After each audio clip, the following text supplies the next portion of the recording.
Hello guys, welcome back to my channel. Guys स्वागत है आपका मेरे चैनल नॉलेज गेन पे। तो गाइज इस वीडियो में मैं आपका सारा कन्फ्यूजन दूर कर दूंगी आईटीआर रिफंड को लेकर। तो गाइज सबसे पहली बात है, अगर आपने आईटीआर फाइल कर दी है और ई वेरीफाई भी कर दी है लेकिन जो प्रोसेस है वो नहीं हो रहा है, तो क्या रीजन हो सकते हैं, किस तरीके के स्टेप आप ले सकते हैं, तो इस टॉपिक के बारे में हम इस वीडियो में डिस्कस करने वाले हैं। तो वीडियो के एंड तक जरूर बने रहिएगा। पिछले साल का एग्जांपल मैं आपको यहाँ पर दिखाऊंगी। हमने क्या था, आईटीआर फाइल किया हुआ था, 6 महीने तक प्रोसेस ही नहीं हुआ था। तो ये केस हमारे पास आया था और हमने चेकआउट किया तो पता लगा कि कुछ गलतियां थी और उन गलतियों को हमने सही किया और आईटीआर एक दिन में प्रोसेस हो गया और रिफंड भी आ गया। उन सब चीजों को हम डिस्कस करेंगे हम इस वीडियो में। तो सबसे पहले प्रोसेस आप लोग जान लीजिए। तो आईटीआर आप फाइल करते हो, ई वेरीफाई करते हो और उसके बाद ही आईटीआर आपका प्रोसेस हो जाता है। प्रोसेस होता है और उसके बाद अगर रिफंड होगा तो बैंकर के पास भेजा जाता है और बैंक जो है आपके बैंक खाते में रिफंड क्रेडिट कर देता है। और अब ये जो प्रोसेस, बहुत बार तो हमने इसमें गलतियां भी कर देते हैं। जैसे कि बहुत बार हम आईटीआर तो फाइल करते हैं और हमें पता ही नहीं होता कि वेरीफाई भी करना होता है, और वेरीफाई हमने कर दिया तो पता चलता है कि आईटीआर फॉर्म हमने गलत सिलेक्ट किया हुआ था और या तो हमने पोर्टल पर हमने गलत फीड कर दिया है, जिसकी वजह से डिफेक्टिव रिटर्न का जो नोटिस है वो आ जाता है और या फिर दूसरा नोटिस आ जाता है। तो वहां पर भी आईटीआर प्रोसेस नहीं होती है। और कभी कभी तो जो होता है वो आईटीआर प्रोसेस हो भी जाता है और उसके बाद पता चलता है कि रिफंड हमारा जो है वो फेल हो गया, क्योंकि हमने जो बैंक अकाउंट लिंक किया था ना उसमें कुछ मिस्टेक हो जाता है। तो इस तरह के इश्यूज आते हैं जब आप आईटीआर फाइल करते हैं या फिर फाइल करने के बाद। तो ये कुछ बेसिक इश्यूज थे, इनको एक बार जरूर चेक कर लीजिएगा। हो सकता है कि आपके केस में भी एप्लीकेबल हो, और अगर ये सब एप्लीकेबल नहीं है तो फिर हम आगे बढ़ते हैं और कुछ और इम्पोर्टेंट फैक्टर्स को हम यहाँ पर डिस्कस करते हैं। तो सबसे पहले तो आप लोग इनकम टैक्स प्रोसेस का एक रूल समझ लो। टाइम लिमिट क्या है, जिस साल की आप आईटीआर फाइल कर रहे हो वो असेसमेंट ईयर जब खत्म होता है उसके बाद में 9 महीने का टाइम होता है। और इनकम टैक्स डिपार्टमेंट के पास आपका आईटीआर प्रोसेस करने के लिए, मतलब इनकम टैक्स डिपार्टमेंट के पास बहुत सारा समय होता है। पर अगर रियलिटी की बात करें तो इनकम टैक्स डिपार्टमेंट इतना भी समय नहीं लेता है। जैसे कि हम सबको पता है कि आईटीआर एक दिन में भी प्रोसेस नहीं होती है और कभी कभी लंबा समय भी लग जाता है। डिपेंड करता है बहुत सारे फैक्टर्स के ऊपर, और कौन कौन से फैक्टर हैं उसको हम देख लेते हैं और यहाँ पर समझ लेते हैं। और बहुत सारे जो फैक्टर्स हैं मैंने यहाँ पे नोट डाउन भी कर रखे हैं। कुछ ऐसे फैक्टर्स भी है जो आपके कंट्रोल में नहीं है, टोटली इनकम टैक्स डिपार्टमेंट के ऊपर ये डिपेंड करते हैं।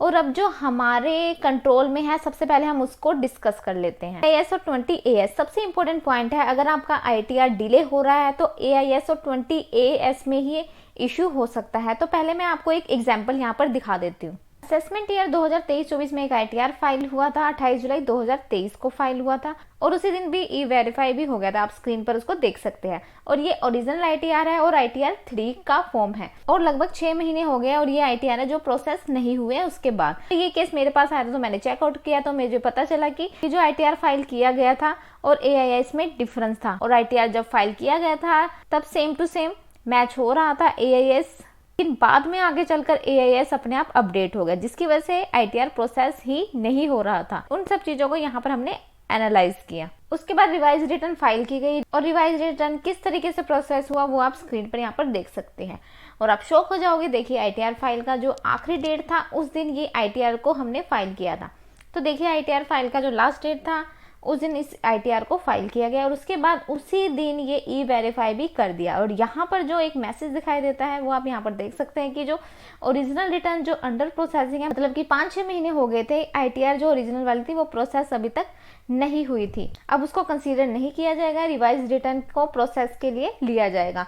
और उसके बाद आप ऊपर जाएंगे तो देखिए 31 दिसंबर को ही जो आईटीआर है वो प्रोसेस हो गई थी। रिफंड ड्यू है। फाइनली जनवरी 1, 2024 को हमारे बैंक खाते में जो रिफंड है वो भेज दिया गया है।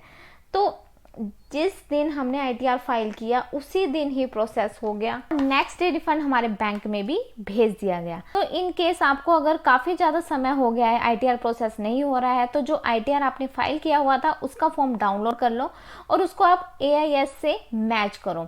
एक बार जरूर चेक कर लो कि कहीं कुछ मिस्टेक तो नहीं है। उसके अलावा जो और हमने इंपॉर्टेंट फैक्टर बताए थे उनको भी आप जरूर चेक कर लीजिएगा। ध्यान देना, अलग अलग एसएससी के केस में अलग अलग इश्यूज आते हैं।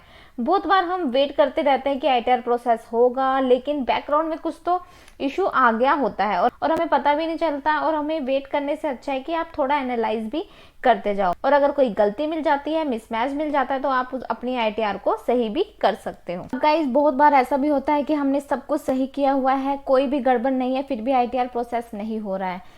तो कुछ ऐसे भी फैक्टर होते हैं जो हमारे कंट्रोल में नहीं है, टोटली इनकम टैक्स डिपार्टमेंट के हाथ में है। तो आपने देखा होगा कि ITR 1 और ITR 4 जब हम भरते हैं तो वो जल्दी से प्रोसेस हो जाता है, और ITR 2 और ITR 3 जब भरते हैं तो उसमें टाइम लगता है। तो ये इनकम टैक्स डिपार्टमेंट के हाथ में है। इसके अलावा इनकम टाइप हो गया, रिफंड का अमाउंट हो गया, और सबसे इंपॉर्टेंट तो ITR का जो प्रोसेसिंग होता है, तो इनकम टैक्स डिपार्टमेंट तेजी से कब करना चाहता है उसके ऊपर ही डिपेंड है। और आपने देखा होगा कि अप्रैल मई महीने में अगर आपने TDS रिफंड के लिए ITR फाइल किया है तो वो लंबे समय तक तो प्रोसेसिंग ही नहीं होता, लेकिन वही अगर आपने जुलाई में फाइल कर दिया तो वो 3-4 दिन में प्रोसेस हो जाता है और रिफंड भी आ जाता है। तो पूरे तरीके से प्रोसेसिंग कब स्टार्ट करना है यह भी इनकम टैक्स डिपार्टमेंट के ऊपर डिपेंड करता है। तो इन केस अगर आपने ITR फाइल कर दिया है, लंबा समय हो गया है, आपका ITR प्रोसेस नहीं हो रहा है, तो एनालाइज जरूर कर लीजिएगा कोई मिस्टेक तो नहीं है। और अगर कोई मिस्टेक नहीं है, सब कुछ परफेक्ट है, तब आपको वेट करना है with patience. Income tax department ही आपका जो ITR है वो प्रोसेस करेगा। आप कितना भी ग्रीवेंस डालो, कितना भी SMS डाल लो, कोई फायदा नहीं होता। उनको जब ITR प्रोसेस करना होता है वो तभी करते हैं। तो प्लीज आप लोग ज्यादा परेशान मत हो ITR रिफंड को लेके, वो आपके अकाउंट में क्रेडिट हो जाएगा अगर आपने जो अपनी ITR है सही से फाइल कर रखी है। गाइस ये इन्फॉर्मेशन आप लोगों को देनी थी, तो आई होप आपको मेरा वीडियो पसंद आया होगा। और अगर आपको मेरा वीडियो पसंद आया तो वीडियो को लाइक करें, शेयर करें और चैनल को सब्सक्राइब करना ना भूलें। Thank you.